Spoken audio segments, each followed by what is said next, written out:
Shalom, selamat malam Bapak Ibu yang terkasih di dalam Kristus. Selamat pagi bagi Bapak Ibu yang stay di Amerika dan selamat siang menjelang sore bagi Bapak Ibu yang stay di Jerman. Selamat bertemu kembali pada kelas pembelajaran firman Tuhan pada hari Jumat 22 Maret 2024. Yang malam ini kita akan belajar tentang materi teologi proper yang sudah masuk sesi ke-9. Dan temanya kali ini adalah sifat-sifat Allah part kedua. Dan yang menjadi narasumbernya seperti biasa Pak Pendeta Daniel Palungan. Baik, sebelum kita memulai kelas pembelajaran kita, maka kita akan membukanya terlebih dahulu dengan doa pembukaan yang akan dipimpin oleh Ibu Heni. Dipersilakan Ibu Heni. Ya, baik. Mari kita satukan hati dalam doa. Bapa Surgawi, Bapa yang kami sembah di dalam nama Tuhan Yesus, kami datang menghampiri tatamu, ya Bapa. Saat ini kami murid-murid-Mu berkumpul di Zoom Sema Adonai. Kami mau belajar kebenaran firman. Kami tahu Bapa, kami memerlukan firman Tuhan, pengetahuan firman, agar kami bisa bertumbuh sehat di dalam kebenaran kami. Bapak tolong Bapak berkati Bapak dosen kami, Bapak Pendeta Daniel, yang akan memaparkan pengajaran hari ini. Biarlah pengajaran-pengajaran ini Tuhan, Engkau mampukan dia Bapa untuk menyatakannya kepada kami ya. Bapak Surgawi berkati juga Ibu Aling yang akan menjadi moderator kami, dan juga berkati para operator di belakang layar yang bekerja sama untuk melive-kan acara ini. Bapak, kami percaya Engkau menolong setiap kami, biar listrik, wifi, segalanya Engkau persiapkan kepada kami Bapak. Engkau menolong kami sehingga acara pelayanan ini dapat berjalan dengan baik. Bapak, kami meminta juga kemampuan setiap kami murid-murid-Mu, kami bisa menangkap pelajaran ini, dan biarlah Bapak Engkau membantu kami agar kami bisa fokus belajar. Terima kasih Bapak, di dalam nama Tuhan Yesus kami berdoa. Haleluya, amin. Amin. Baik, terima kasih Ibu Heni untuk doa pembukaannya. Baik Bapak Ibu, kita akan melihat terlebih dahulu profil dari narasumber kita, yaitu Pak Pendeta Daniel Palungan.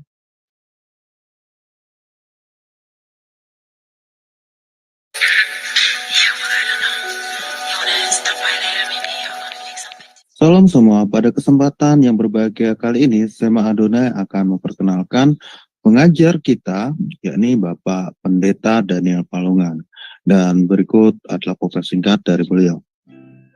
Bapak Pendeta Daniel Palungan, MIS MTH Demin, lahir di Tanah Toraja 10 Februari tahun 1960. Pendidikan Teologi, PGAK Seminari Betel, Jakarta, mulai tahun 1981 hingga tahun 1984. STII Jakarta, Teologia, mulai dari tahun 1996 hingga tahun 2000. STII Jakarta, S2 Misiologi, dari mulai tahun 2000 hingga tahun 2002. STT Antioquia, TCIST S2 Sistematik Teologi, dari mulai tahun 2001 hingga tahun 2003. STT Berkat di Ministry tahun 2002 hingga tahun 2004. Pelayanan Gembala GBI Jemaat Tola Gracia Ciledug, Tangerang. Ketua Bidang Teologia GBI Wilayah 6 DPD Banten, mulai tahun 2015 hingga tahun 2023. Pendiri dan Ketua STT Shalom Nusantara, mulai tahun 2001 hingga tahun 2013. Pendiri dan terlibat di divisi O sejak tahun 2021. Gembala di Sema Adonai Ibadah Online. Karya menulis buku Kingdom Speaker. Pedoman praktis menggali Alkitab.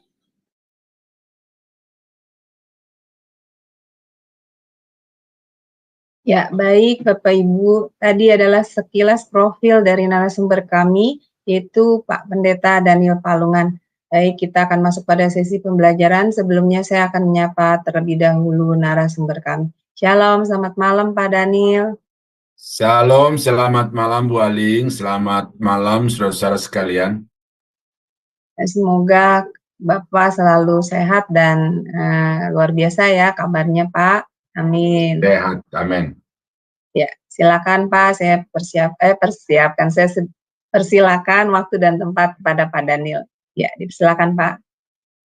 Ya, puji Tuhan. Nah, saudara-saudara yang terkasih di dalam Tuhan, kita sudah belajar sesi pertama tentang poin sifat-sifat Allah, ya. Jadi dari sesi pertama itu kita sudah mendapatkan banyak data-data dari Alkitab yang menyatakan tentang sifat-sifat Allah itu, dan saya berharap bahwa dengan sifat-sifat ini saudara bisa melihat Tuhan itu dari berbagai sisi, ya. Semakin banyak sisi-sisi yang saudara tahu tentang Allah, pengenalan saudara kepada Allah itu juga akan semakin luas, semakin dalam, dan itu akan membuat saudara semakin mudah untuk menyenangkan hatinya atau tahu bagaimana menyenangkan hatinya, dan juga itu sekaligus menjadi semacam satu alarm bagi saudara bahwa ternyata dimanapun kita ada di tengah-tengah dunia ini, kita tidak luput dari pengetahuan dan kehadiran Tuhan.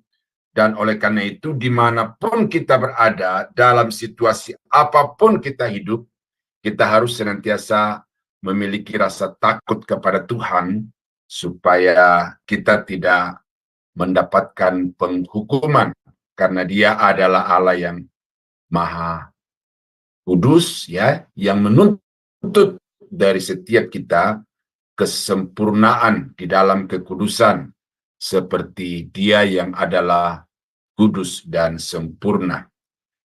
Nah, sedikit saya mau selipkan dulu di sini. Ada sementara orang yang mengatakan bahwa mengiring Tuhan itu yang penting iman.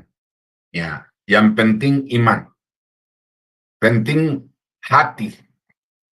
Tetapi saudara, saya dapat memberikan gambaran bahwa beriman kepada Tuhan itu sama seperti orang lumpuh dan orang buta. Ya. Orang lumpuh tidak bisa bergerak kemana-mana. Dia diam di tempat, walaupun dia bisa melihat kemana-mana.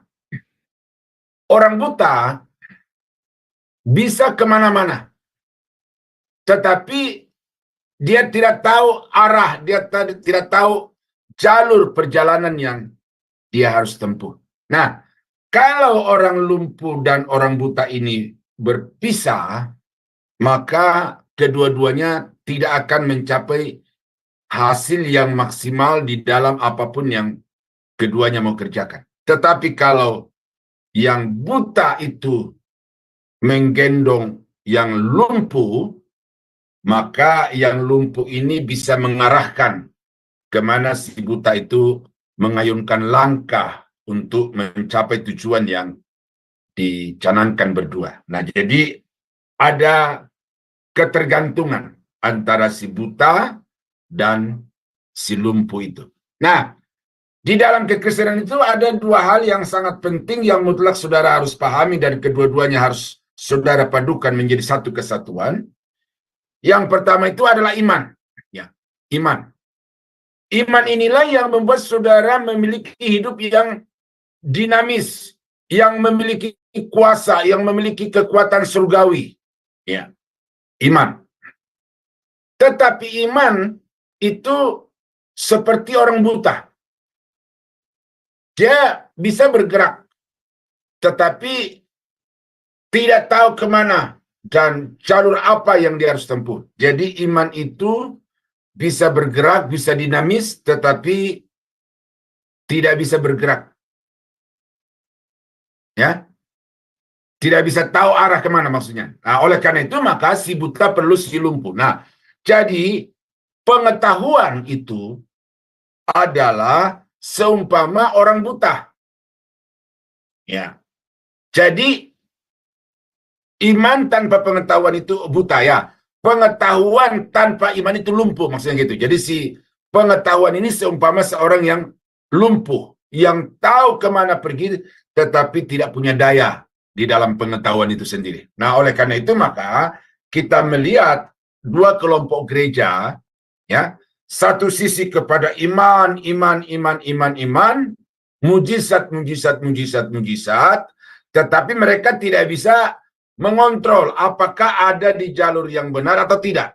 Nah, pada sisi yang lain mengandalkan pengetahuan teologi, ya, tahu, tetapi karena tidak punya iman, maka pengetahuannya itu lumpuh, tidak bisa bergerak, tidak berdaya apa-apa di dalam menghadapi persoalan di tengah-tengah dunia ini, di dalam kehidupan ini. Nah, jadi karena itu maka sebagaimana si lumpuh perlu si buta dan si buta perlu si lumpuh, demikianlah iman tergantung juga kepada pengetahuan dan pengetahuan itu tergantung kepada iman. Nah, itu sebabnya saudara-saudara, maka teologi itu mutlak, bukan saja bagi pendeta-pendeta, tetapi bagi semua orang Kristen. Nah, ini yang kita lihat di Sema Adonai ini, ya, cahaya firman ini sesuatu yang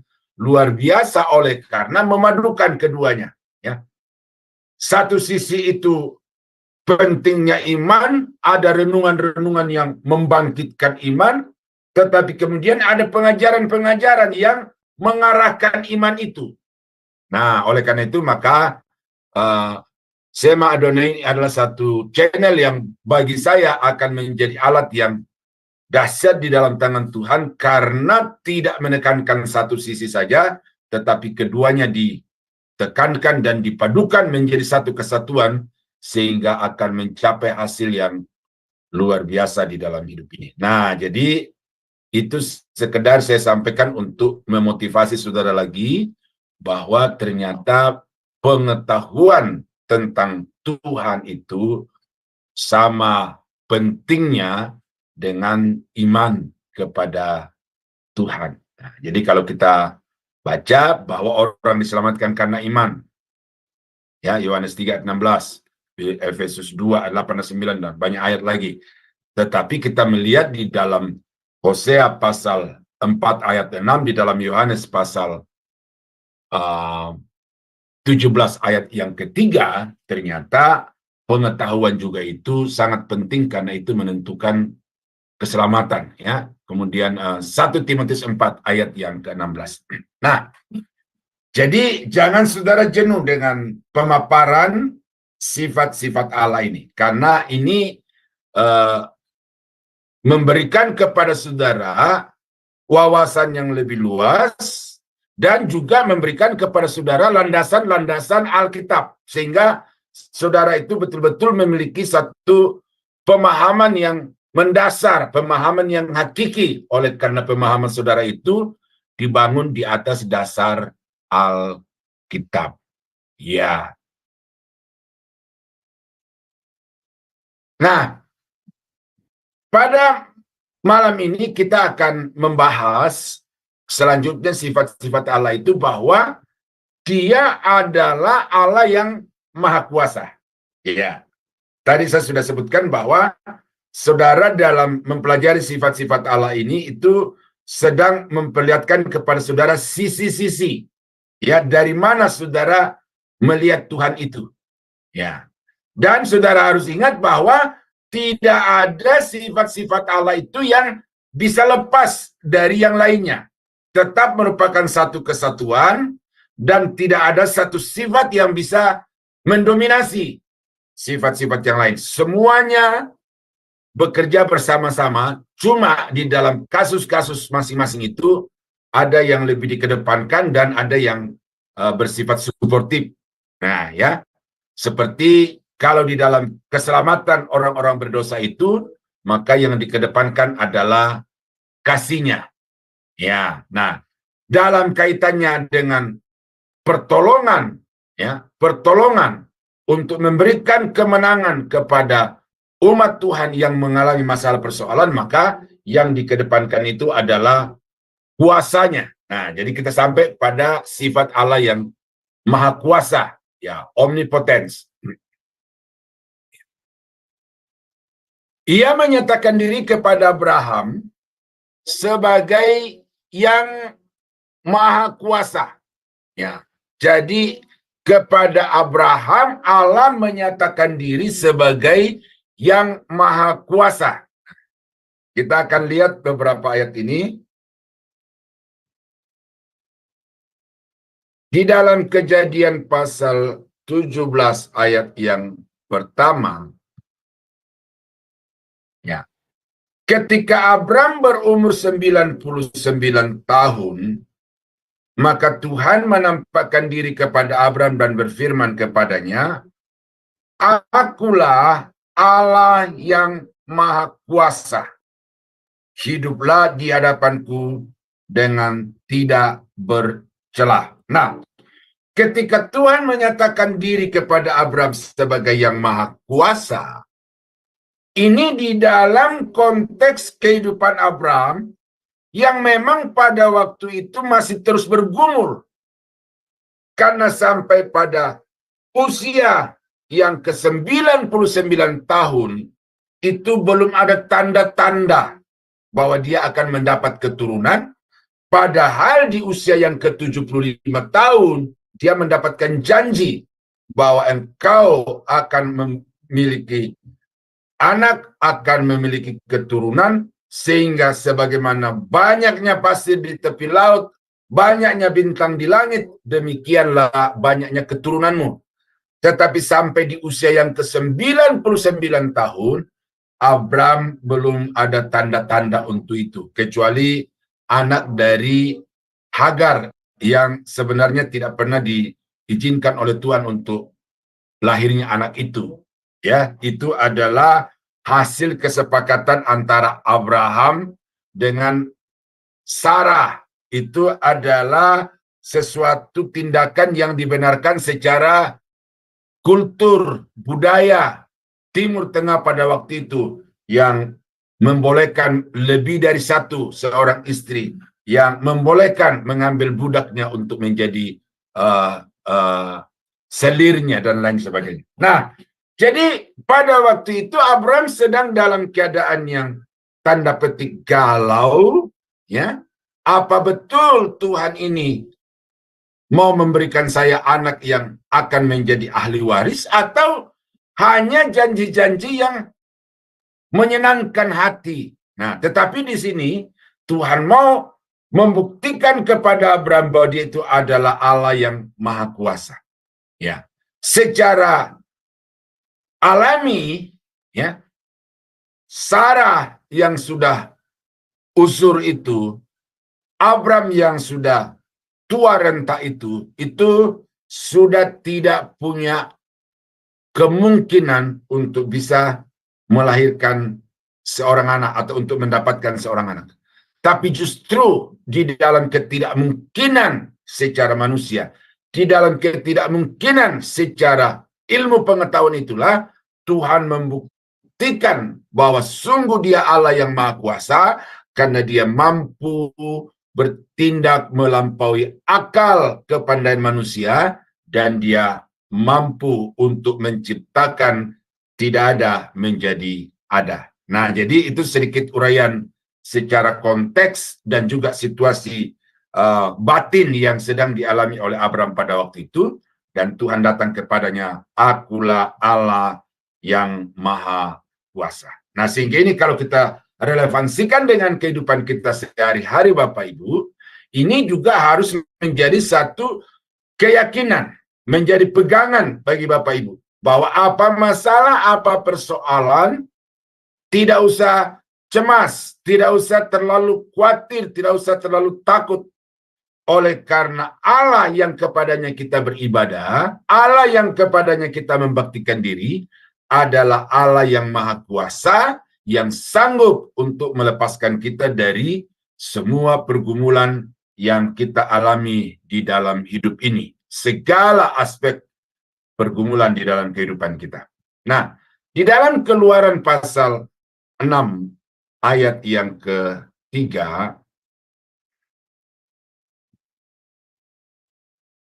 Ya, ini pernyataan Tuhan kepada Musa untuk meneguhkan Musa juga di dalam panggilannya untuk mengemban misi pembebasan. Nah, pada waktu itu Musa juga sempat mengalami kebimbangan, keraguan, oleh karena dia sadar siapa dia dan kapasitas dirinya itu seberapa. Tuhan berkata, ya, bahwa bukan dia bekerja sendiri, tetapi ada orang-orang yang sudah disiapkan oleh Tuhan untuk bisa melengkapi kekurangan-kekurangan Musa itu. Tetapi di sini sekali lagi, Tuhan mau menyatakan diri kepada Musa demikian. Selanjutnya berfirmanlah Allah kepada Musa, akulah Tuhan. Tuhan di situ adalah Yahweh. Aku telah menampakkan diri kepada Abraham, Ishak, dan Yakub sebagai Allah yang maha kuasa. Tetapi dengan namaku Tuhan aku belum menyatakan diri. Bukan saja aku telah mengadakan perjanjianku dengan mereka untuk memberikan kepada mereka tanah Kanaan, tetapi tempat mereka tinggal sebagai orang asing.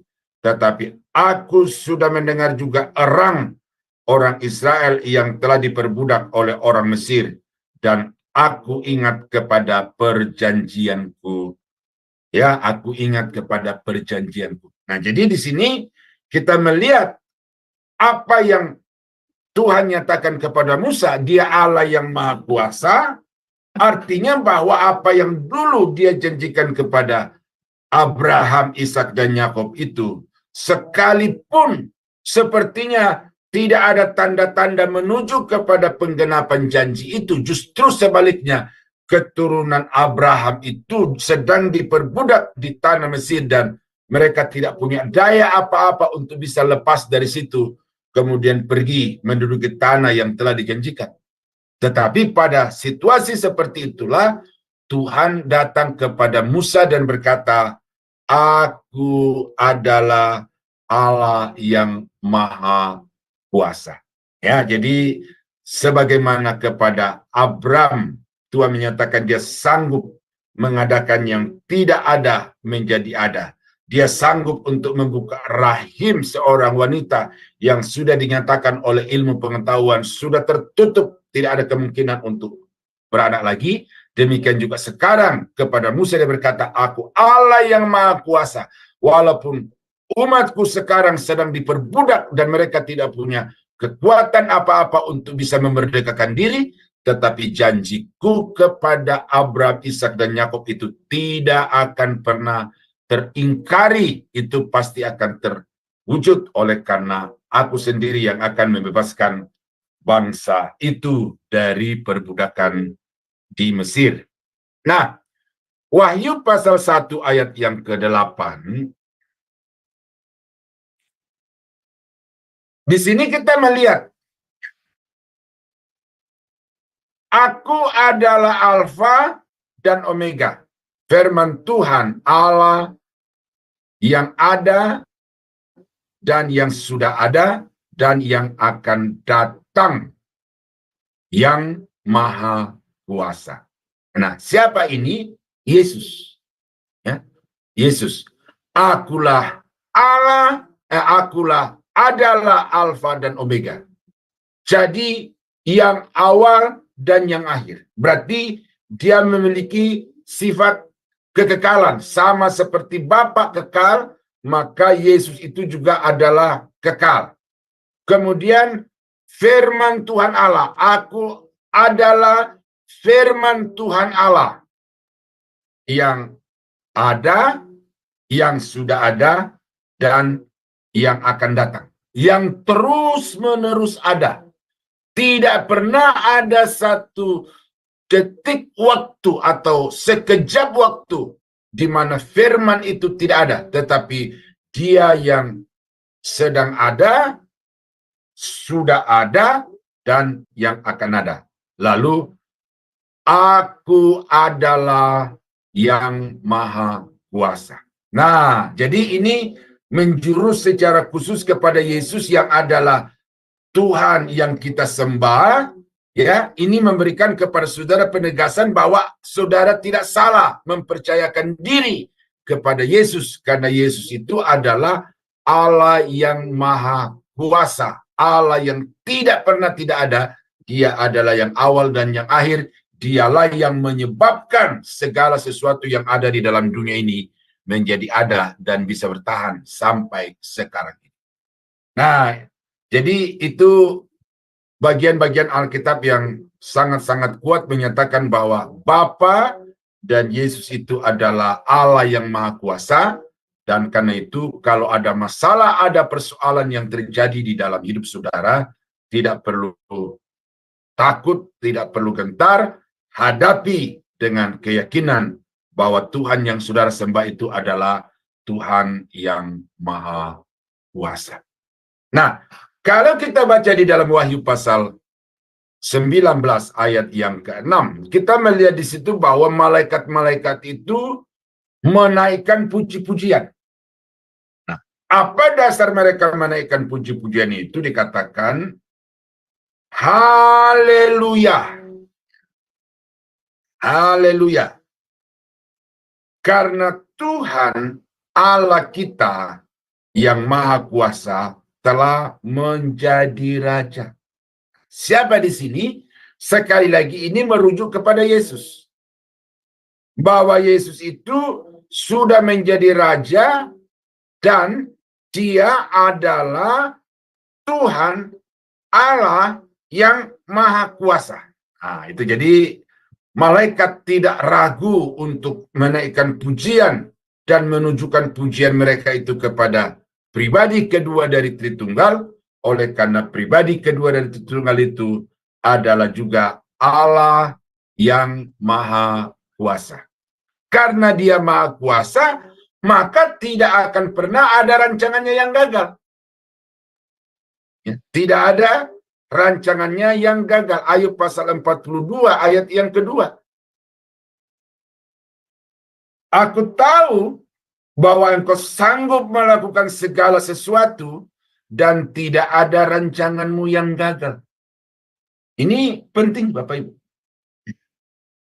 Dia Allah yang Maha Kuasa, apa yang Dia sudah rancangkan, tidak ada kekuatan yang bisa menghambat, yang bisa menghalangi dan membatalkan. Karena kekuatan di atas segala kekuatan itu ada di dalam tangannya. Ini saya mau kaitkan sedikit dengan doktrin keselamatan. Karena orang bilang keselamatan itu bisa hilang. Oke, kalau kita lihat itu dari sudut pandang manusia, masuk akal, bisa diterima. Tetapi kalau kita melihat bahwa karya penyelamatan itu dikerjakan oleh Bapa, Anak, dan Roh Kudus, dan baik Bapa maupun Anak yang kita sudah baca tadi itu adalah Allah yang Maha Kuasa, maka mungkinkah orang yang sudah diselamatkan oleh Tuhan itu bisa lepas, keselamatannya bisa dibatalkan? Nah, itu sesuatu yang mustahil. Kalau Tuhan sudah mengatakan si A, si B itu sudah masuk di dalam ranah atau dalam wilayah penyelamatanku, maka tidak ada orang yang kemudian bisa menarik kembali keluar dari kepemilikan Allah itu. Nah, itu Allah yang Maha Kuasa. Ya. Ia berkuasa melindungi umatnya. Nah, ini tadi saya sudah sebutkan itu. Dia berkuasa melindungi umatnya. Saudara dimanapun berada, apapun masalah yang saudara hadapi, saudara nggak perlu khawatir, karena saudara ada di dalam penyertaan, ada di dalam perlindungan Tuhan yang Maha Kuasa. Jadi jangan panik kalau ada masalah, tetapi tetap tenang, ya, teduhkan hati, bangkitkan iman kepada Tuhan, maka semua masalah persoalan itu akan selesai di dalam tangan Tuhan. Ya, jadi ini memang semi khotbah Bapak Ibu ya, semi khotbah supaya Bapak Ibu digugah tetapi juga dibuka pemahaman atau wawasan pemahamannya itu sehingga keyakinan saudara itu semakin mantap di dalam Tuhan. Nah, yang berikut dari sifat-sifat Allah adalah Dia Allah yang benar. Dia Allah yang benar. Kita lihat dari dua sisi. Yang pertama bahwa kebenaran sejati itu adalah milik Allah. Karena Dia satu-satunya pribadi yang benar. Benar secara eksistensi. Kalau ilah-ilah yang lain itu adalah ilah yang dikonsepsi. Ya. Kemarin sore, saudara, karena malam ya, biasanya kalau saya selesai mengajar malam gini, masuk kamar, saya nonton sedikit, dan saya ketemu di, saya lupa apa, bukan di Tibet, negara sekitar itu. Aduh, saya lupa lagi namanya itu. Nah, daerah di puncak pegunungan Himalaya. Mereka ada di perbatasan antara Cina dan India itu. Nah, ada satu negara kecil di situ yang disebutkan itu, dan di situ diangkat seorang gadis. Ya, saya lihat dari usianya itu ya belasan tahun lah, usia SD ke SMP begitu. Dia didudukkan di atas satu kursi kehormatan, lalu semua orang datang bersujud di hadapannya, memberikan persembahan, dan kemudian anak gadis yang disepakati oleh semua warga itu, Nepal, ya, warga Nepal itu untuk disahkan dan diakui sebagai inkarnasi dari satu dewa junjungan mereka. Nah, apakah itu sesuatu yang bisa dipertanggungjawabkan? Itu iman mereka begitu. Tetapi saya melihat di situ, saudara, bahwa sebenarnya anak ini adalah manusia biasa yang dikonsepsikan bahwa dia itu adalah titisan dari satu dewa yang mereka sembah. Nah, jadi keberadaannya itu diragukan, disangsikan. Tetapi Allah yang dinyatakan di dalam Alkitab adalah Allah yang benar adanya. Ya, benar adanya. Itu kita sudah pelajari di poin-poin sebelumnya itu, bahwa Dia Allah yang ada. Bukan karena Dia diadakan, tetapi Dia adalah Allah yang ada dengan sendirinya, dan Dia yang menyebabkan segala sesuatu yang ada di dalam dunia ini menjadi ada, bergerak, dan hidup sampai hari ini. Nah, jadi kebenaran itu dilihat dari sisi keberadaan Allah itu sendiri. Nah, yang kedua, kebenaran Allah ini dilihat dari apa yang dikatakannya. Bahwa Allah yang berkata, Allah yang berfirman, Allah yang berjanji, maka apa yang dikatakannya itu adalah kebenaran yang tidak bisa disangsikan atau yang tidak bisa dibatalkan sekali lagi oleh apapun. Ya, Dia Allah yang benar. Segala sesuatu yang Dia katakan adalah benar. Nah, kita baca dulu beberapa ayat sebelum saya uraikan lebih jauh. Di dalam Yeremia pasal 10 ayat yang ke-10. Tetapi Tuhan adalah Allah yang benar. Dialah Allah yang hidup dan Raja yang kekal. Bumi goncang karena murkanya, dan bangsa-bangsa tidak tahan akan geramnya. Nah, jadi apa yang menjadi bukti kebenaran Tuhan di sini adalah bahwa bumi itu ada di bawah kendali dari Tuhan.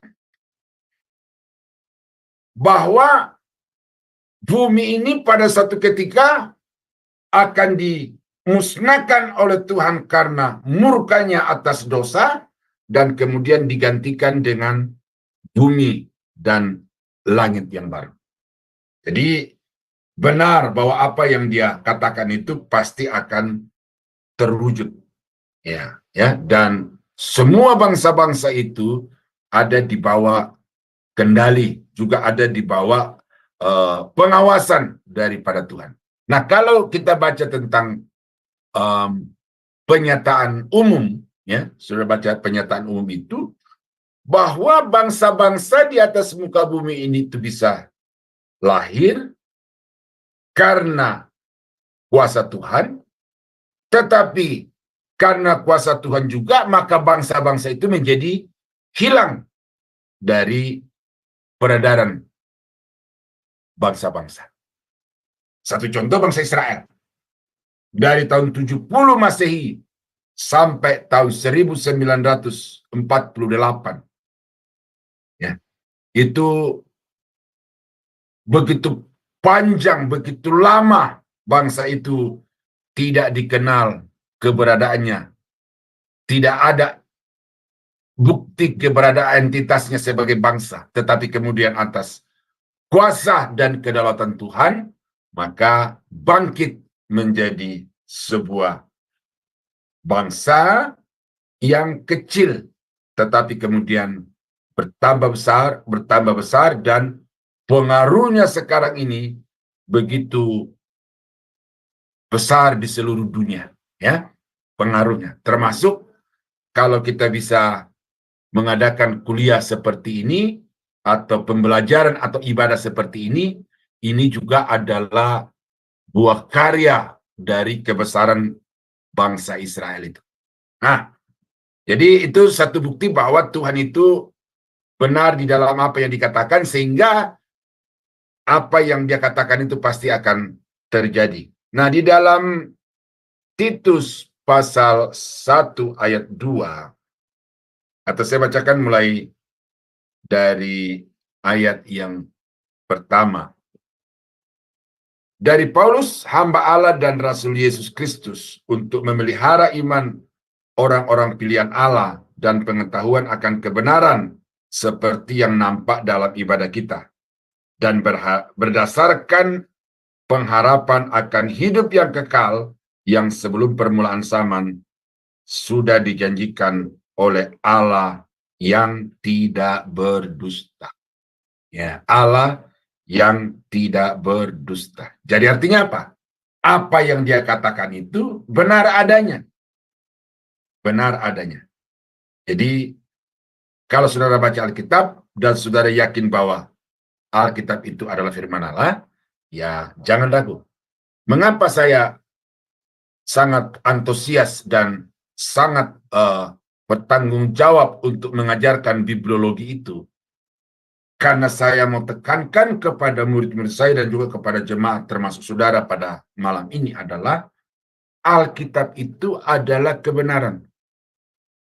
Alkitab itu adalah perkataan Tuhan.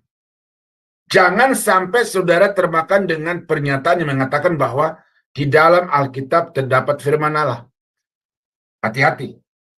Ya. Setiap kata yang ditulis di dalam Alkitab itu adalah atas dasar ilham Roh Kudus, dan oleh karena itu para nabi dan para rasul yang menulis Alkitab itu, mereka menulis kata-kata yang diilhami atau diinspirasikan oleh Roh Kudus. Nah, jadi Tuhan itu tidak pernah berdusta. Nah, di dalam Roma pasal 3 ayat yang keempat dikatakan,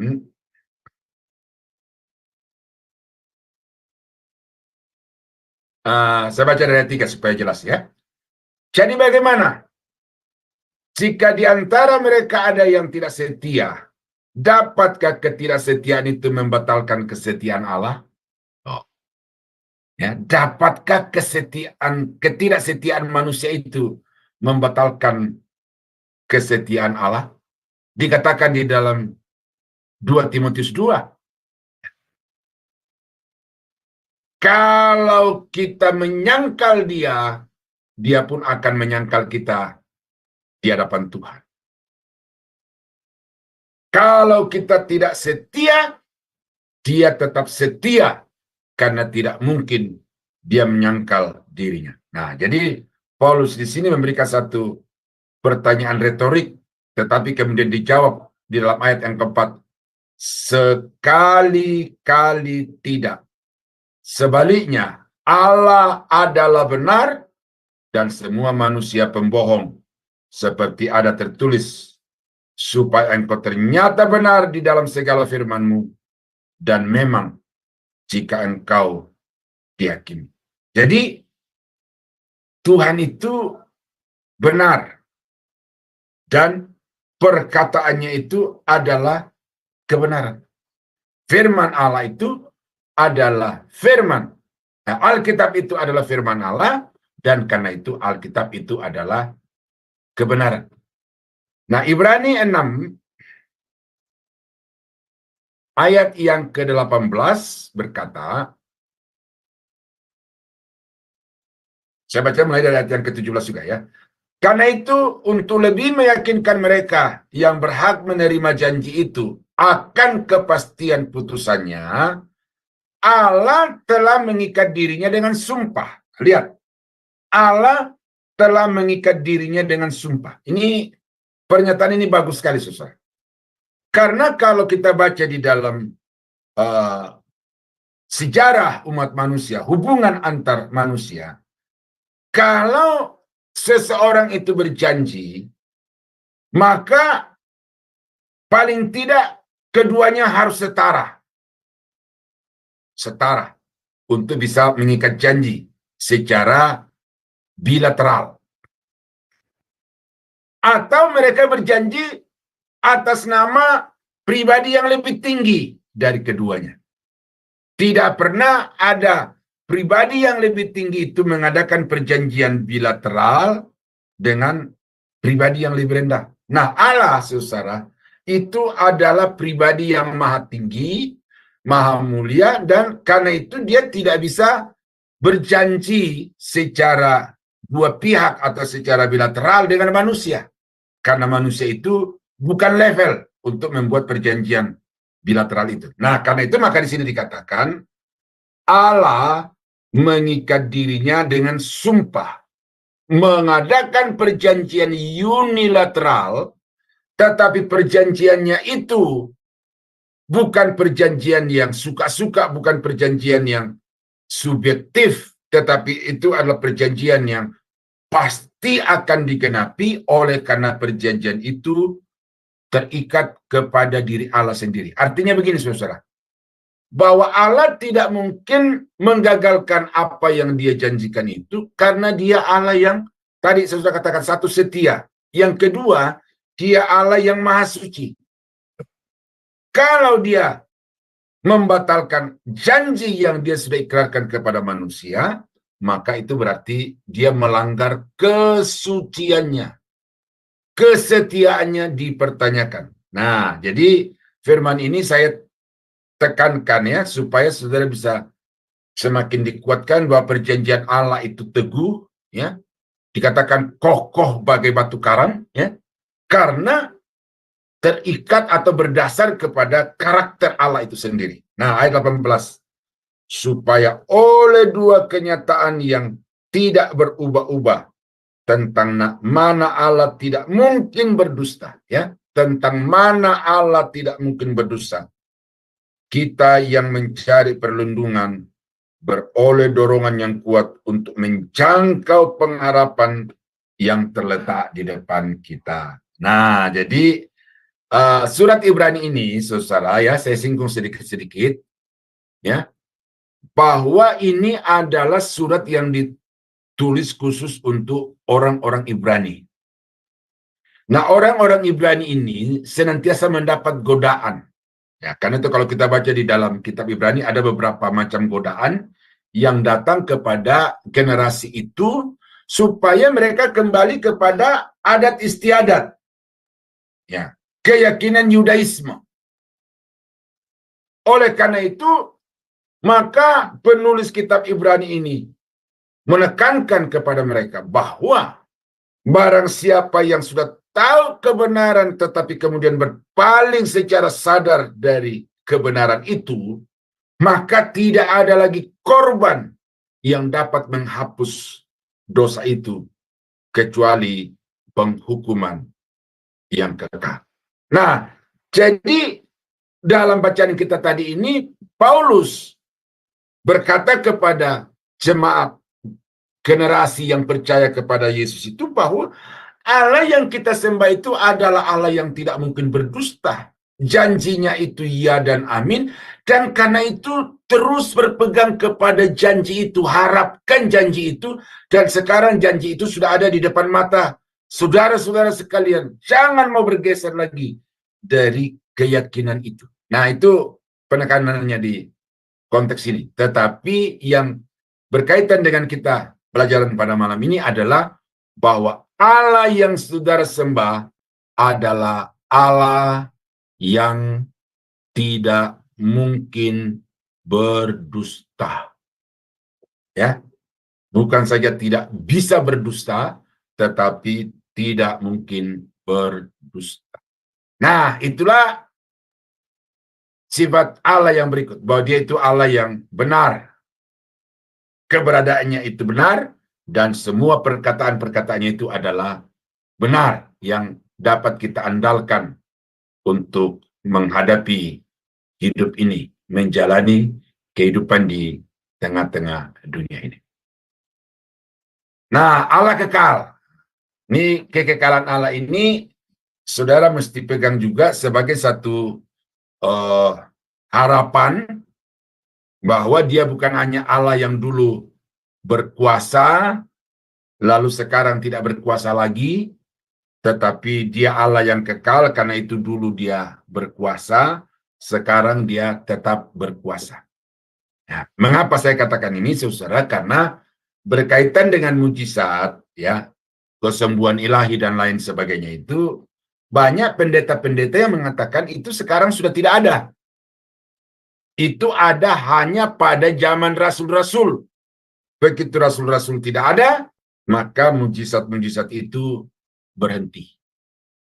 Nah, saya tidak tahu landasan pikir dari orang-orang yang memberikan pernyataan seperti itu. Tapi itulah kenyataannya. Banyak aliran-aliran kekristenan, banyak pendeta-pendeta yang tidak lagi percaya Tuhan sanggup untuk melakukan mujizat sekarang ini dan di masa yang akan datang. Nah, itu karena pengaruh satu aliran teologi tertentu. Tetapi di sini saya mengatakan kepada Bapak Ibu bahwa mujizat itu bukan tergantung kepada para rasul atau lebih jauh lagi para nabi. Bukan karena para nabi, bukan karena para rasul.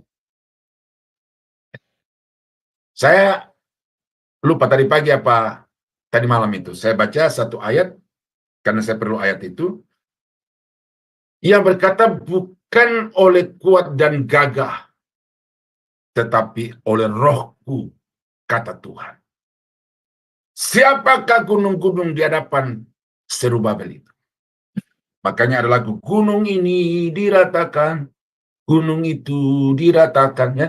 Tidak ada satu hambatan yang bisa menghambat kekuasaan Tuhan. Artinya apa? Para nabi sendiri mengakui bahwa mujizat itu terjadi bukan oleh karena mereka, tetapi oleh karena roh. Oleh karena roh Tuhan, kata Alkitab. Nah, para rasul juga begitu. Bahwa mereka itu bukan menjadi faktor mujizat.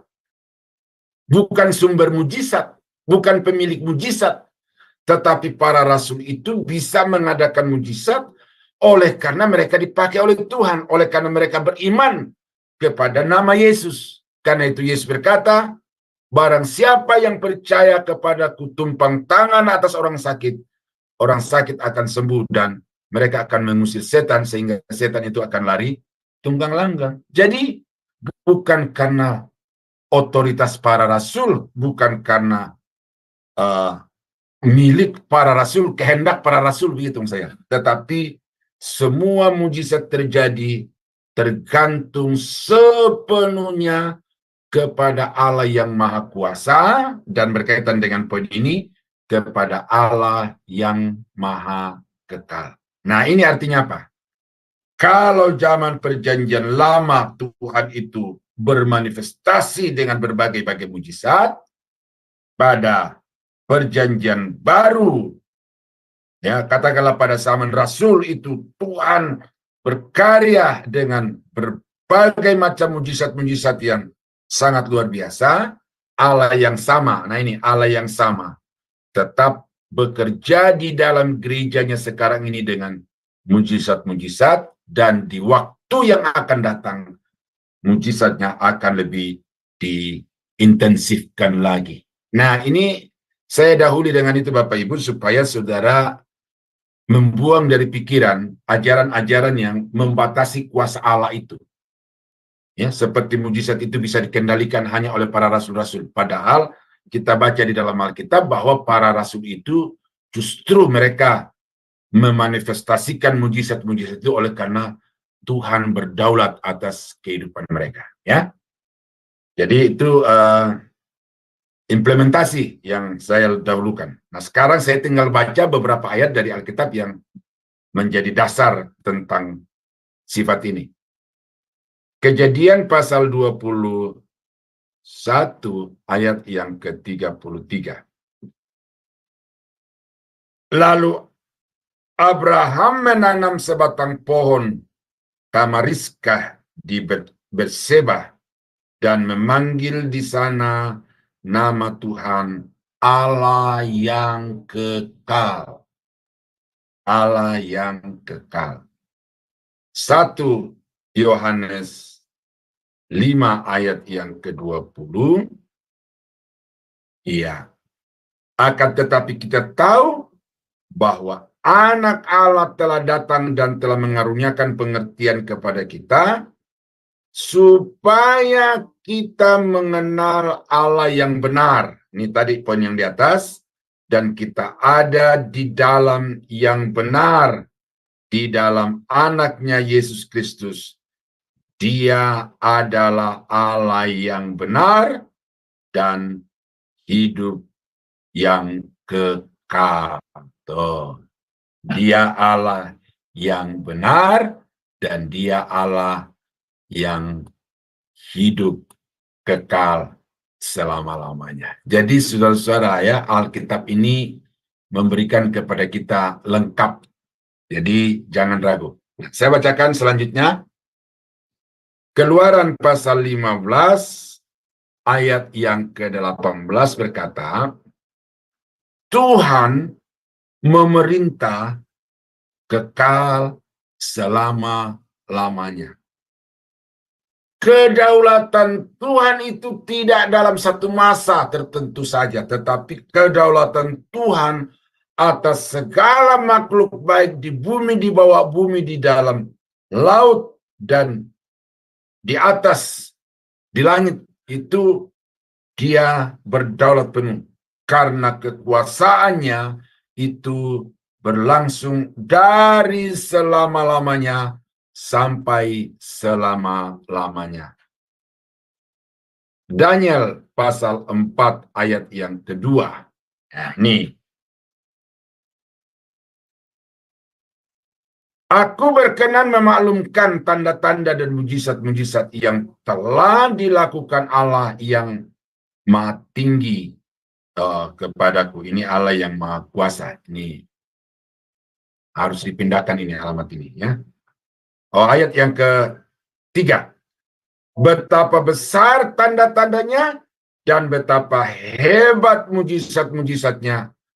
Kerajaannya adalah kerajaan yang kekal dan pemerintahannya turun-temurun. Nah, turun-temurun di sini adalah ungkapan dari lintas generasi. Ya, tidak ada satu generasi yang luput dari pemerintahan Tuhan, dan dari generasi-generasi artinya pemerintahannya itu kekal selama-lamanya. Ya, saya kira itu ya.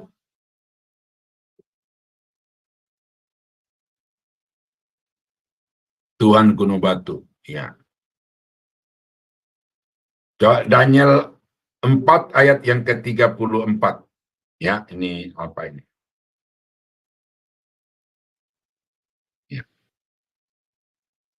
Ya. Daniel 4:34, tetapi setelah lewat waktu yang ditentukan, aku, Nebukadnezar, menengadah ke langit dan akal budiku kembali lagi kepadaku. Lalu aku memuji yang maha tinggi dan membesarkan dan memuliakan yang hidup kekal itu, karena kekuasaannya ialah kekuasaan yang kekal dan kerajaannya turun-temurun. Ini bukan perkataan Daniel ini, ayat ini. Ini adalah perkataan Nebukadnezar. Nebukadnezar itu adalah seorang raja yang begitu angkuh, begitu sombong, dan karena begitu sombongnya, dia menyamakan diri dengan Allah, tetapi Allah merendahkan dia, ditariknya akal sehatnya, sehingga dia menjadi manusia gila, lalu dia diikat di padang rumput, sehingga yang menjadi makanannya adalah rerumputan itu, dan selimutnya itu adalah embun membasahi tubuhnya. Nah, karena dia sombong menentang Allah, dia direndahkan Tuhan sebegitu rupa. Tetapi kemudian dia sadar, dia bertobat, lalu dikatakan di sini Tuhan memulihkan kembali ingatannya, dan dalam keadaan yang sadar kembali itu, dia menaikkan pujian bahwa lalu aku memuji yang maha tinggi dan membesarkan dan memuliakan yang hidup kekal, karena kekuasaannya ialah kekuasaan yang kekal dan kerajaannya turun-temurun. Nah, kalau orang seperti Nebukadnezar sudah membuat satu pengakuan dan memberikan pernyataan seperti ini, saudara-saudara, kenapa saudara mesti ragu lagi tentang tentang Tuhan yang saudara sembah itu? Ya, karena itu, ya, saya harap dengan pelajaran ini bukan saja ditambahkan wawasan saudara dari firman Tuhan, tetapi ini semakin memperteguh keyakinan itu. Ya, keyakinan saudara itu semakin mantap, semakin tertancap, sehingga tidak lagi digoyahkan ya oleh kemajuan ilmu pengetahuan bagi saudara yang ada di Eropa, yang ada di Amerika. Saudara jangan goyah karena melihat godaan dunia yang begitu kuat. Ya, ini bukan hanya ada di Eropa, Amerika, tetapi ini sudah ada di segala penjuru dunia, bahwa manusia itu tergoda dengan segala macam kenikmatan duniawi ini. Ya, hati-hati, jangan sampai saudara bergeser dari keyakinan bahwa Allah yang saudara sembah adalah Allah yang memerintah selama-lamanya dan kerajaannya adalah turun-temurun. 1 Petrus pasal 1 ayat yang ke-23. 1 Petrus pasal 1 ayat yang ke-23. Karena kamu telah dilahirkan kembali bukan dari benih yang fana, tetapi dari benih yang tidak fana. Kamu dilahirkan kembali oleh benih yang kekal. Ya, tidak fana itu ya kekal itu. Apa itu? Yang hidup dan yang kekal. Firman Allah yang hidup dan yang kekal. Nah, jadi saudara baca Alkitab, saudara sedang membaca firman yang hidup dan kekal. Nah, ayat-ayat yang terpapar di layar Bapak Ibu itu adalah firman Allah, itu adalah firman yang hidup dan yang kekal. Ya. Saya menemukan satu YouTube yang bagus sekali. Mudah-mudahan Bapak Ibu bisa ketemu. Ada seorang ibu muda yang dia katakan bahwa ada 7 fakta Alkitab itu tidak bisa dimusnahkan dan tidak bisa disangkali keberadaannya sebagai firman Tuhan. Kurang lebih kalimatnya begitu. Dan salah satunya adalah bahwa hanya firman Allah yang berkuasa untuk merubah kehidupan umat manusia di atas muka bumi. Ya. Jadi firman Allah itu berkuasa, dan karena kuasa firman Allah itu maha, maka tidak ada kekuatan yang bisa melenyapkan Alkitab itu dari muka bumi ini. Nah, jadi saudara, karena itu milikilah antusias untuk terus belajar firman. Saya ketika masuk SMA Adonai ini, saudara, ya terus terang ada tantangan tersendiri. Tetapi makin kemari, saya menikmati itu karena setiap hari saya duduk di depan komputer untuk membaca Alkitab, mempersiapkan bahan khotbah-khotbah saya. Dan ini sekaligus tanpa sadar saya sedang mempersiapkan sebuah karya tulis yang nanti saya akan wariskan kepada generasi-generasi yang akan datang untuk tinggal dikhotbahkan. Jadi setiap hari saya duduk di depan komputer untuk menulis bahan-bahan khotbah itu, dan itu saya sungguh percaya bahan-bahan itu akan menjadi berkat di kemudian hari, ya. Nah, jadi saya menikmati firman itu setiap hari. Kadang saya bangun jam 3, kadang bangun jam 4, ya, walaupun kadang-kadang juga jam 5, jam 6 kalau tidak ada tugas, tapi saya tidur larut malam itu untuk mempelajari Alkitab, karena Alkitab itu memberikan kekuatan. Alkitab itu memberikan ketenangan di dalam jiwa, karena firman itu adalah firman yang kekal. Ya. 1 Petrus 5 ayat yang ke-10, demikian firman Tuhan.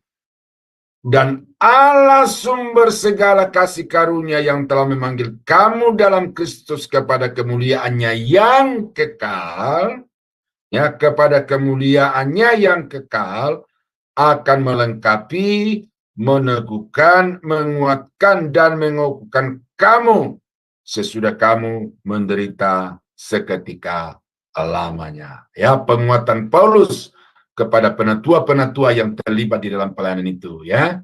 Jangan kamu khawatir, jangan kamu gentar, oleh karena Allah yang telah memanggil kamu itu adalah Allah yang berkuasa, dan kekuasaannya itu kekal. Dia akan memberikan kamu kekuatan untuk menghadapi segala pencobaan di dalam hidup ini. 2 Petrus 1 ayat yang ke-11 saya baca. Ya. Dengan demikian kepada kamu akan dikaruniakan hak penuh untuk memasuki kerajaan kekal, yaitu kerajaan Tuhan dan Juru Selamat kita Yesus Kristus. Jadi ada kerajaan yang kekal yang menjadi destinasi saudara dan saya. Dan itu sesuatu yang pasti. Dan destinasi itu adalah kekal. Tidak ada awalnya, tidak ada akhirnya. Itu yang namanya kekal. Kalau ada awalnya, tidak ada akhirnya, itu tidak kekal. Ya. Itu ya. Jadi Allah yang saudara sembah adalah Allah yang kekal, dapat diandalkan di segala zaman, di segala situasi. Jadi jangan bimbang, jangan ragu apapun yang sedang terjadi di dalam kehidupan Bapak Ibu. Nah, yang berikut adalah Allah tidak berubah. Ya. Immutability, ya. Allah tidak berubah. Ini perlu saudara, ya. Ada dua pengalaman ini. Saya mau sampaikan ini lebih dulu, bahwa ada banyak orang yang berspekulasi di dalam hidup ini dan di dalam pelayanan. Yang pertama, saya dulu itu saya masih langganan dengan rental komputer karena belum punya komputer. Lalu pergi ke satu rental. Nah, di rental itu saya melihat ada seorang bapak muda sedang mengetik semacam warta gereja. Lalu saya tanya, "Bapak dari mana?" "Oh, dia ini." Akhirnya kami kenalan. Lalu tidak lama kemudian dia datang survei tempat saya. Dia pulang, tidak lama kemudian dia datang berkata begini, Pak Daniel, kami sudah berdoa, semua jemaat berdoa, dan orang tua saya juga di Manado sudah berdoa, bahwa Tuhan mengatakan kami akan bergabung dengan gereja Bapak. Ya, jadi masuklah denominasi gereja kami. Nah, karena dia datang dengan pernyataan itu bahwa karena Tuhan yang berbicara kepada dia, kepada jemaat, dan juga kepada orang tuanya, maka saya tidak bisa berkata tidak. Jadi oke, kamu bergabung, kamu di bawah binaan saya. Ya. Kurang lebih 1 tahun lebih, atau hampir 2 tahun, datang lagi dia. Pak Daniel, kami sudah berdoa seluruh jemaat, dan orang tua saya di Manado juga berdoa, dan Tuhan berbicara bahwa kami akan kembali kepada organisasi orang tua, gereja di mana orang tuanya berjemaat. Ya udah, karena Tuhan yang berkata seperti itu, masa saya sebagai hambanya akan menolak atau berargumentasi? Ya udah. Tetapi begini Bapak Ibu, yang saya mau sampaikan di sini adalah seringkali orang itu terlalu gampang berbicara atas nama Tuhan. Kalau kurang lebih 2 tahun yang lalu dia datang ke saya atas perintah Tuhan, atas suara Tuhan, masakan belum sampai 2 tahun Tuhan sudah merubah perkataannya itu. Di dalam hati saya berkata, Tuhan, apa yang kau sembah? Kok secepat itu berubah? Dan kurang lebih 2 tahun kemudian, orang itu kembali lagi ke GBI dengan bergabung ke gereja lokal yang lain. Nah, jadi sebenarnya perasaannya yang berubah-ubah, tetapi mengatasnamakan Tuhan. Oke, pengalaman yang kedua. Saya melayani di satu persekutuan doa di era-era 80 ke 90 itu, dan persekutuan doa ini berkembang. Nah, lalu satu ketika mungkin pemimpin persekutuan doa itu ada keinginan untuk merubah persekutuan ini menjadi gereja, maka muncullah nubuat. Tuhan berkata begini bahwa ini akan jadi gereja. Tetapi yang punya rumah juga nubuat juga. Tuhan berkata bahwa ini persekutuan harus tetap jadi persekutuan. Oh, gitu. Ternyata ada semacam persaingan di antara yang datang melayani di rumah itu dan yang punya rumah itu. Ingin supaya masing-masing punya otoritas. Nah, lalu akhirnya yang datang melayani ini, oke, kita putuskan kita tetap bikin jemaat, kita keluar dari persekutuan itu lalu bikin ibadah. Mereka sewa ruko, lalu saya diminta untuk bantu dia main musik, karena belum ada pemain musiknya. Oke, lalu dibikinnya jam 5 pagi. Wah, saya kaget. Bapak, Ibu, kenapa bikin ibadah jam 5 pagi?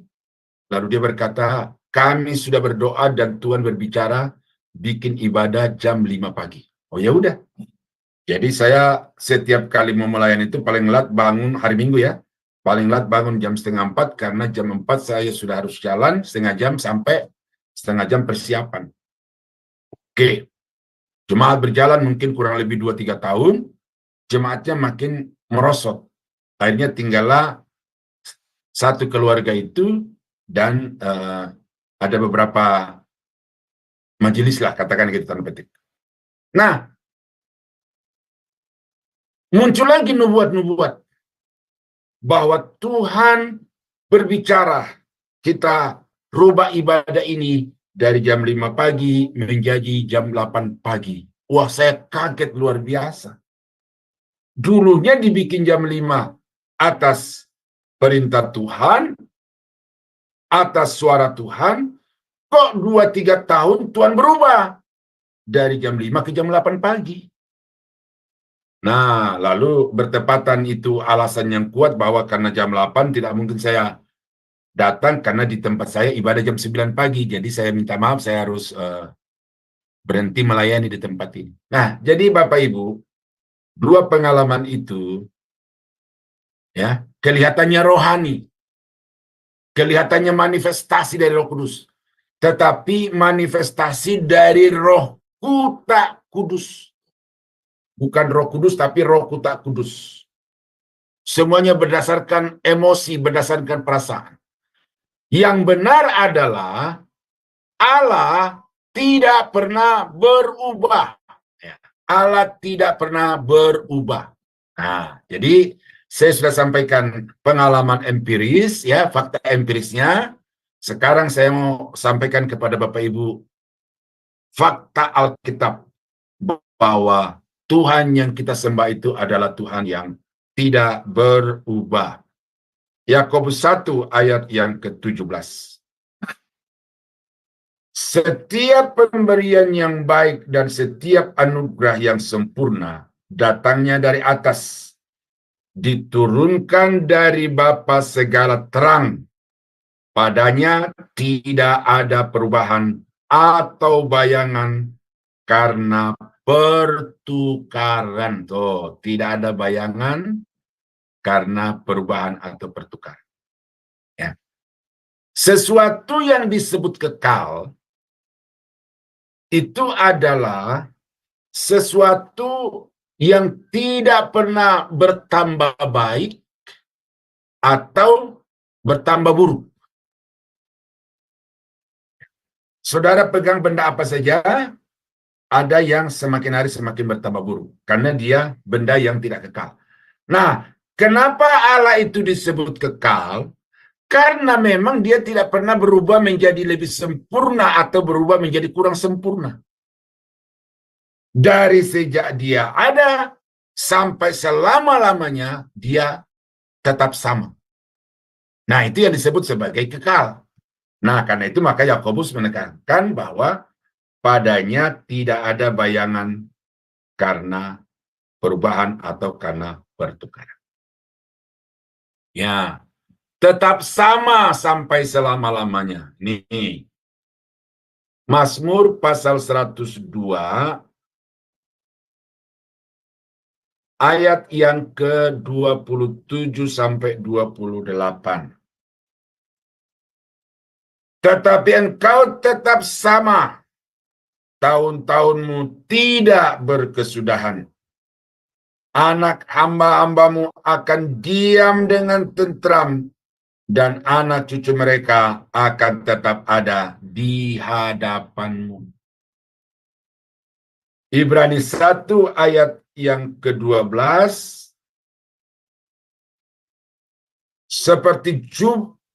Seperti jubah akan engkau gulungkan mereka, dan seperti persalinan mereka akan diubah, tetapi engkau tetap sama dan tahun-tahunmu tidak berkesudahan.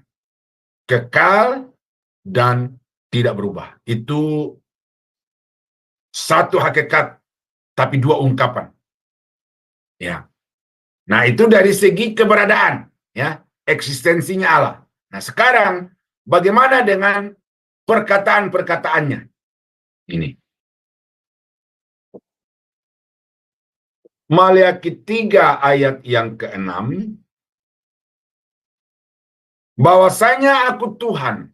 Nah, ini pernyataan Tuhan sendiri. Bahwasanya aku Tuhan tidak berubah dan kamu, Bani Yakub, tidak akan lenyap. Nah, ini janji Tuhan kepada bangsa Israel. Sekalipun semua bangsa di atas muka bumi ini memusuhi, tetapi janji Tuhan itu tidak akan bisa dibatalkan oleh siapapun. Ya, saya ingat satu pernyataan dari Presiden Turki waktu sedang memanas-manasnya Israel dengan Hamas. Ya. Itu dia berkata bahwa dia akan melenyapkan Israel itu dari peta dunia. Iran juga berkata begitu, ya. Jadi Iran dan Turki itu memberikan pernyataan yang sama. Ingin melenyapkan Israel dari peta dunia.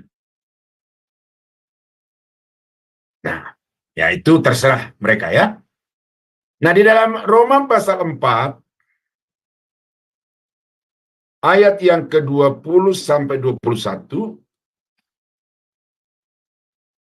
tetapi terhadap janji Allah ia tidak bimbang karena ketidakpercayaan.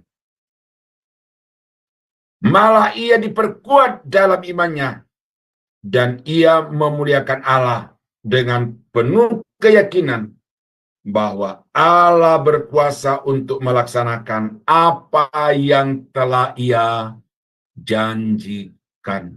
Nah, janji Tuhan kepada Bapak Ibu apa? Ya, ini sebagaimana janji Tuhan kepada Abraham itu tidak pernah goyah, tidak pernah bisa digugat, maka demikian perjanjian Tuhan kepada Bapak Ibu itu pasti akan kekal selama-lamanya. Rancangannya tidak berubah. Mazmur 33 ayat yang ke-10 dan 11. Tuhan menggagalkan rencana bangsa-bangsa. Ia meniadakan rancangan suku-suku bangsa. Tetapi rencana Tuhan tetap selama-lamanya. Rancangan hatinya turun-temurun. Ya, jadi apa yang bisa membatalkan rancangan Tuhan? Ya, sifat yang lain itu menjadi jaminannya bahwa dia Allah yang kekal satu, bahwa dia Allah yang maha kuasa dua, bahwa dia Allah yang maha suci tiga. Tuh, jadi dikedepankan tentang tidak berubah tetapi di backup dengan minimal 3 sifat tadi itu. Maha kuasa, kekal, dan maha suci. Jadi bagaimana saudara mau ragu lagi? Jangan ragu lagi. Ya, sekali melangkah, tetap melangkah mengiringi Tuhan. Jangan kayak banyak orang yang kalau dia lagi senang dia berapi-api melayani Tuhan, tidak kenal hujan panas, tidak kenal siang malam melayani Tuhan. Tetapi begitu ada masalah melempem lalu tinggalkan pelayanan, bahkan kemudian tinggalkan Tuhan. Itu orang-orang Kristen yang lebih kepada emosi daripada kepada keyakinan. Nah, Yesaya 46 ayat yang ke-10. Ya. Saya baca mulai dari ayat 9 supaya kalimatnya lengkap. Ingatlah hal-hal yang dahulu dari sejak purbakala, bahwasanya akulah Allah dan tidak ada yang lain. Akulah Allah dan tidak ada yang seperti aku. Ya, ini dia menyatakan tentang kekekalannya. Yang memberitahukan dari mulanya hal-hal yang kemudian. Ini menyatakan tentang kemahatauannya. Dan dari zaman purbakala apa yang belum terlaksana. Jadi ada sesuatu yang sudah dirancangkan dari zaman purbakala, tetapi sampai Nabi Yesaya menulis ini belum terlaksana. Tetapi itu bukan berarti tidak terlaksana, tetapi pasti akan terlaksana. Yang berkata nih, ini, keputusanku akan sampai dan segala kehendakku akan kulaksanakan. Segala kehendakku akan kulaksanakan. Kasihnya tidak berubah. Nah, ini. Janjinya tidak berubah, rancangannya tidak berubah, kasihnya tidak berubah. Ayat yang terakhir yang saya mau sampaikan pada malam ini. Mazmur 103 ayat yang ke-17.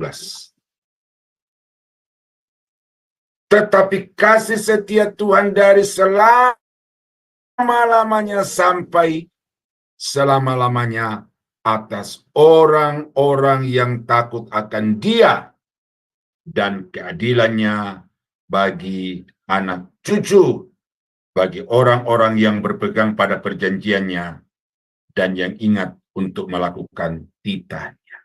Nah, jadi kalau Tuhan sudah berjanji janjinya itu tidak akan pernah bisa dibatalkan, dia akan genapi. Tetapi karena perjanjian itu mengandung syarat, maka syaratnya itu saudara harus penuhi. Nah, tetapi pernyataan Alkitab ini adalah bahwa kasih setia Tuhan itu dari selama-lamanya sampai selama-lamanya. Nah, itulah makanya dikatakan bahwa Tuhan itu tidak pernah berubah. Nah, jadi demikianlah seluruh sifat-sifat Allah yang saya tulis di dalam diktat ini saya sudah paparkan. Di bagian lain ada yang membagi dua sifat ini. Ada yang namanya sifat yang non-moral dan ada yang sifat yang moral. Artinya apa? Yang non-moral itu tidak dimiliki oleh manusia sama sekali seperti Maha Suci, Maha Tahu, Maha Hadir, Maha Kuasa, ya. Tetapi yang ada pada manusia itu seperti kasih dan lain sebagainya, ya. Jadi itu pembagian-pembagian. Tetapi ini saya ratakan saja dari 1 sampai 10 dan ini tidak ada yang lebih dominan daripada yang lain, Bapak Ibu. Ya, tinggal bagaimana masalah yang sedang dihadapi itu dikedepankan masing sifat-sifat itu, tetapi tindakan di dalam satu sifat itu tidak boleh melanggar sifat-sifat yang lain. Oleh karena itu merupakan satu kesatuan yang terintegrasi secara sempurna sehingga tidak ada yang lebih dominan dan tidak ada yang lebih inferior, ya. Semuanya sama-sama dominan tergantung kasus dan tergantung bagaimana mengatasi masalah-masalah itu. Nah, kiranya penguraian firman Tuhan pada malam ini Bapak Ibu dapat satu, memberikan, pertamanya itu adalah wawasan, dan keduanya itu memberikan kepada Bapak Ibu keyakinan bahwa sungguh Tuhan yang aku sembah itu adalah Tuhan yang Maha Kuasa, dan karena itu aku tidak perlu takut untuk menjalani hidup ini, aku tidak perlu ragu kemudian menarik diri dari penyerahan diriku kepadanya, tetapi akan terus maju, karena Allah yang aku sembah, yang aku layani itu adalah Allah yang Maha Kuasa, yang tidak akan pernah membatalkan janjinya di dalam kehidupan. Kiranya Tuhan memberkati. Saya kembalikan ke Ibu Aling. Ya, baik. Terima kasih Pak Daniel untuk pemaparan materi malam ini. Luar biasa ya Pak.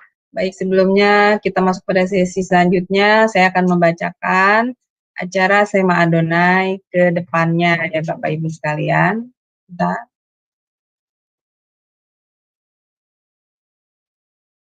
Ya, baik Bapak Ibu, setelah kelas pembelajaran ini akan ada kelas lanjutan lagi di sesi terakhir ya, di jam terakhir di Sema Adonai, itu di jam 21.00 waktu Indonesia Barat. Kita belajar tentang materi buku Sejarah Penebusan, ya, buku seri kelima Sejarah Penebusan. Dan temanya adalah anak-anak Yosia, dan sudah masuk pada sesi ketiga. Dan yang menjadi narasumbernya seperti biasa adalah Pak Pendeta DR Yudi Lengkong MTH dan moderatornya adalah Ibu Heni. Selanjutnya besok di hari Sabtu 23 Maret 2024 di jam 19.00 waktu Indonesia Barat di Sema Adonai akan kembali ada kelas pembelajaran firman, dan kali ini temanya adalah peperangan rohani, dan yang menjadi narasumbernya adalah Pak Pendeta IR James Henry STH dan moderatornya adalah Ibu Aling, saya sendiri. Kemudian di hari yang sama, di hari Sabtu, di jam 21.00 waktu Indonesia Barat, di Sema Adonai, masih ada kelas pembelajaran firman yang terakhir, yaitu dengan temanya adalah terlepas dari tipuan iblis. Dan yang menjadi narasumbernya adalah Pak Der Ferry Hermawan Winoto, dan moderatornya adalah Ibu Christine.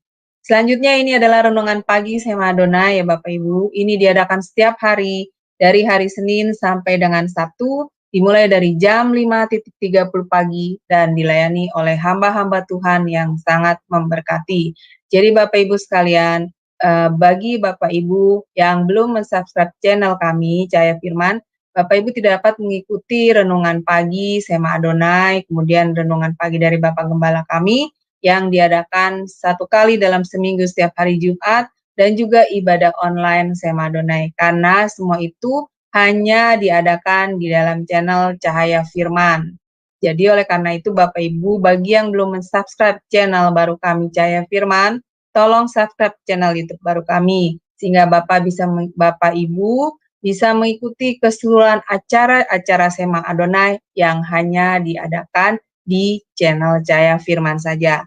Dan juga tolong bantu share kepada yang lain ya Bapak Ibu, sehingga semakin banyak juga orang yang bisa mengikuti keseluruhan acara-acara Sema Adonai yang tidak disiarkan di channel lain selain di channel Cahaya Firman.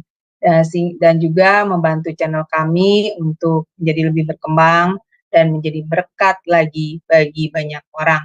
Baik Bapak Ibu, terima kasih atas perhatiannya. Kita akan masuk pada sesi berikutnya. Baik Pak Daniel, luar biasa ya Pak materi malam ini. Dengan pembelajaran yang kita dengarkan tadi, membuat saya jadi semakin mengenal Allah kita ya Pak. Memang terkadang tadi Pak Daniel bilang bahwa ketika kita masuk dalam misalnya masalah ya Pak, biasanya kita menjadi tawar hati ya Pak Daniel. Itu dikarenakan ya kalau kita tidak belajar seperti sekarang, maka kita tidak akan mengenal bahwa siapa Allah yang kita sembah ya Pak, yang kita imani, bahwa dialah Allah yang Maha Kuasa, dia bisa menolong kita ya Pak, mengatasi segala persoalan kita. Lalu kemudian dia juga akan memberikan kita kekuatan ya Pak Daniel, dan janjinya tidak pernah ingkar. Nah, ini bagus sekali Pak Daniel pelajaran malam ini ya, tentang bagaimana kita mengenal sifat-sifat Allah. Dari situ kita jadi tahu ya Pak Daniel, jadi peneguhan, secara tidak langsung peneguhan pada kita semua.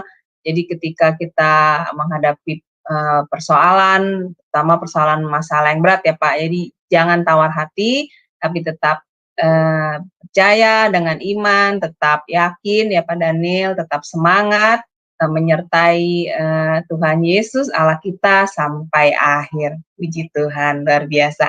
Baik Pak Daniel, karena waktu juga sudah mau 20.30, baik Pak Daniel juga ada keperluan ya Pak ya setelah ini ya. Baik, Bapak boleh closing statement acara ini, lalu pimpin doa berkat bagi kami semua ya Pak Daniel. Silakan. Ya, puji Tuhan Bu Aling, responnya yang begitu positif ya. Dan bahwa tujuan dari belajar teologi itu bukan untuk membesar-besarkan akal kita, ya, tetapi justru untuk menyadarkan akal kita bahwa sesungguhnya banyak hal yang tidak mampu kita jangkau dengan akal, dan oleh karena itu kita butuh iman. Ya, tadi si buta dan si lumpuh itu. Ya, jadi akal itu bisa melihat tetapi tidak punya daya. Oleh karena itu maka perlu diperkuat dari sisi keyakinan supaya pengetahuan itu semakin berdaya. Dan oleh karena itu maka saya harap jangan sampai ada di kelompok ini yang anti teologia. Ya, seperti ada pendeta yang mengatakan saya tidak perlu teologiaan, nanti lama-lama jadi tolologia. Itu pendeta adalah pendeta yang tolol seperti itu. Ya, jadi orang belajar teologi itu bukan untuk menjadi tolol, tetapi belajar teologi supaya imannya semakin kuat, imannya semakin terarah, dan perjalanan hidupnya semakin pasti. Yang kedua, saya harap melalui pelajaran ini, saudara tidak pernah ragu lagi. Saudara tidak pernah bimbang apakah pengiringan saudara kepada Tuhan itu iya atau tidak. Apakah dedikasi saudara kepada Tuhan itu ada untung atau tidak. Ya, ingat bahwa Tuhan yang kita sembah itu adalah Tuhan yang maha suci, Tuhan yang maha kuasa, yang tidak pernah berubah, dan karena itu apa yang dia janjikan itu pegang teguh, ya, pegang erat, dan berserah secara total kepada Tuhan, karena apa yang dia janjikan itu pasti akan digenapi di dalam kehidupan kita. Ya, tetapi sebagaimana firman Tuhan kepada Abraham, aku adalah Allah yang maha kuasa, karena itu hiduplah di hadapanku dengan benar. Nah, itu sesuatu yang harus menjadi satu peringatan juga, supaya selama kita melayani mengiring Tuhan, kita melayani di dalam kebenaran dan di dalam kekudusan. Nah, kiranya pertemuan malam ini dapat memberkati Bapak Ibu. Saya harus mundur diri. Mari kita berdoa, kita tutup dalam doa. Bapa di surga, terima kasih atas kesempatan malam ini kami sudah belajar tentang sifat-sifat dari Allah kami. Itu memperlihatkan kepada kami sisi-sisi dari keberadaan Tuhan yang sudah semakin jelas siapa Tuhan yang kami sembah itu. Dan karena itu Tuhan, pelajaran pada malam ini kiranya termaterai di dalam hati pikiran kami oleh Roh Kudus, supaya dimanapun kami berada, kami akan tetap kuat mengiring dan melayani Engkau. Terpujilah namamu Bapa untuk Sema Adonai, Cahaya Firman, dan channel-channel yang lain. Hamba berdoa supaya diberkati Tuhan, dipakai Tuhan dengan kuasa, supaya kepada siapapun mereka menyiarkan dan dimanapun channel ini dibaca, dilihat orang, maka orang-orang itu akan menerima Yesus sebagai Tuhan dan Juru Selamat. Makasih Tuhan, kami akan akhiri kelas ini di dalam nama Yesus Tuhan dan Juru Selamat kami. Saudara-saudara yang dikasihi Tuhan, kiranya anugerah dari Allah Bapa di dalam surga, damai sejahtera dari Tuhan kita Yesus Kristus, serta persekutuan kuat kuasa Roh Kudus, kiranya menyertai kita sekalian dari sekarang sampai selama-lamanya. Dalam nama Yesus, kami berdoa. Haleluya. Amin. Amin. Terima kasih Pak Daniel untuk pelayanannya yang luar biasa. Semoga Pak Daniel selalu diberi kesehatan dan pelayanannya diberkati Tuhan lebih dan lebih lagi menjadi berkat bagi banyak orang. Amin. Baik Bapak Ibu, terima kasih atas kebersamaannya bersama kami. Tapi jangan lupa setelah kelas ini di pukul 21.00 waktu Indonesia Barat masih ada kelas lanjutan ya Bapak Ibu. Jadi tetap stay bersama kami untuk belajar kelas sejarah penebusan. Dan kelas ini tetap ada di minggu depan, di hari yang sama, hari Jumat, di pukul yang sama, pukul 19.00 waktu Indonesia Barat, dengan tema-tema yang menarik lainnya. Terima kasih Bapak Ibu, selamat beristirahat, Tuhan berkati. Shalom, shalom, shalom.